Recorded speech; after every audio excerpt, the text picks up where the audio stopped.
As stated previously, you can view multiple types of file formats in Adobe Bridge. I'm going to adjust my thumbnails in my content viewer by selecting the scrolling bar in the lower right hand corner of my Bridge interface, and you'll see my images begin to get larger. I can go all the way up, which gives me one view at a time, or I can bring it down. What you'll notice is that I have several different file formats showing. I have a bitmap file showing here, a Canon RAW file here. If I scroll down, I have JPEG files, PDFs, PNGs, and TIFFs. You're able to view thumbnails for multiple different file formats in the Bridge interface, which is extremely handy. Let's take a look at the Adobe Bridge menu. Across the top, you'll see that I've got the File menu, Edit menu, View, Stacks, Label, Tools, Window, and Help. The interface looks very much like Photoshop, so it should be familiar to you. Below that, in my control panel here, you'll see that I have backwards and forwards arrows. Then I can click on this downward arrow button that shows recent accessed files. And then directly beside that says reveal all recent files and shows all my recent folders. Next to that is a boomerang that will send me directly to Photoshop. If I click on that, it takes me to Photoshop. Next to that is my import button to get photos from the camera.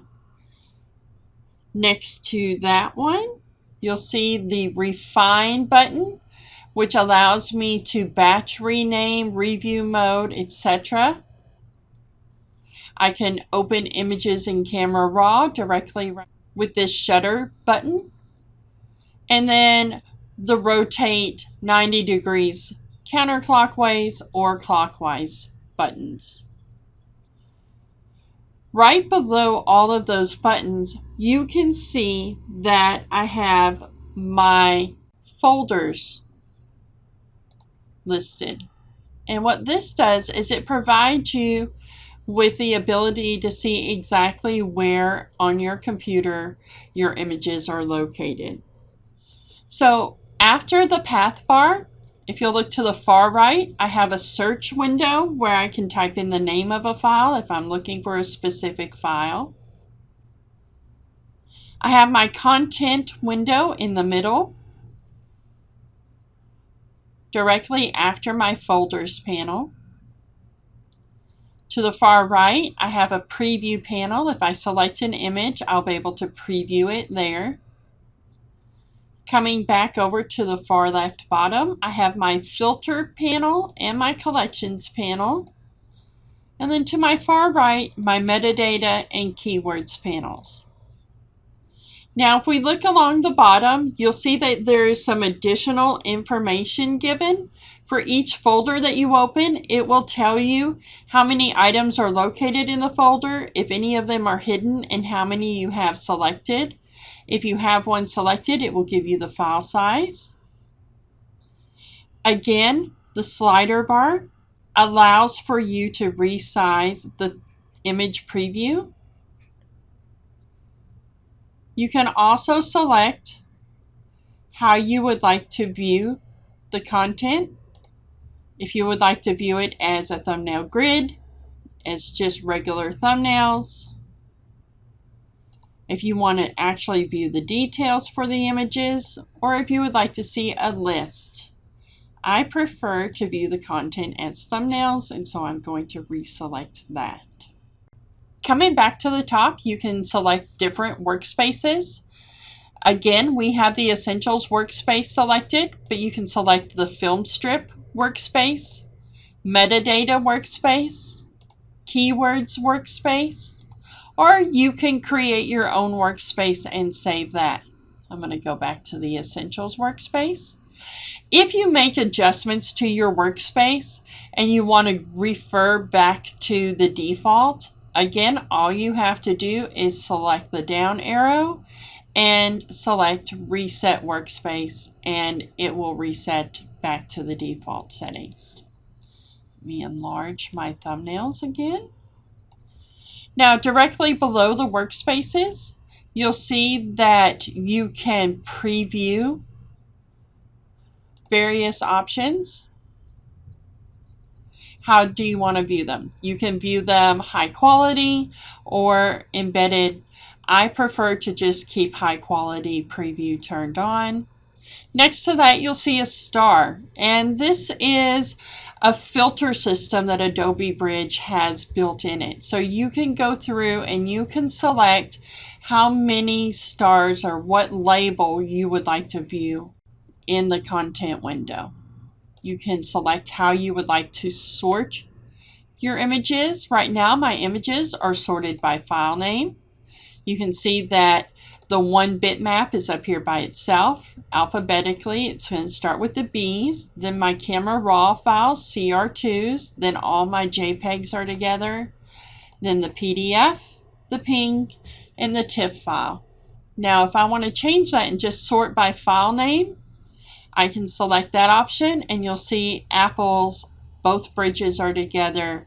Now it's going just by the file name, not the file type, and it's grouping the images and sorting them that way. You can also sort them by the date they were created, date modified, size, dimensions, resolution, labels, rating, keywords, or you can do a manual sort. So if I wanted to, I could select this image, place it up here, select this image, and I'm just clicking and dragging to select the image. The image that's selected has this red stroke around the image. Now if I go up here, you can see that I've got sort manually selected. If I want to go back to one of my other sorting options, I can just select by file name and it will resort those for me. If I would like to revert to ascending order or descending order, I can click this up arrow or down arrow button and it will revert to either ascending or descending depending on what the current selection is. Next to that, recent files are listed again. I can select a recent file. To the right of that, I can create a new folder, and to the right of that is my trash folder. So I can drag and drop items into the trash can if I want to delete them. And that's it. That's the interface. One last thing that I would like to demonstrate for you is you have the ability, just like in Photoshop, of resizing your panels. So all you have to do is hover over the area right in between this frame, in between the two panels, and you'll see that my cursor changes from an arrow to this line with the up-down arrow. And so I can just drag up and down to resize. When I hover over a vertical frame, then it is a left to right arrow with a line, and all I have to do is click and drag to resize there. And so it makes it very easy for me to customize my workspace to my own preference. If I don't need to see a lot of different folder options, I'm through with that. I know where my files are, and I want to look at some of my different filter options, then it makes more sense for me to have a larger panel for my filter. Okay, so before we end this session, I want you to go ahead and resize the panels. Resize the thumbnails and the panels to what you think is a good workable area for you. And then what you're going to need to do is a screenshot. So I'm going to take a screenshot, and you're going to turn that screenshot in as File Chapter 22A.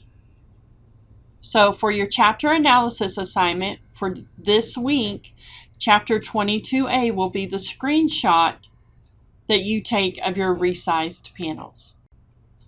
So that concludes this part of the lecture where we reviewed the interface and how to customize it, the menus, and the various aspects of Adobe Bridge.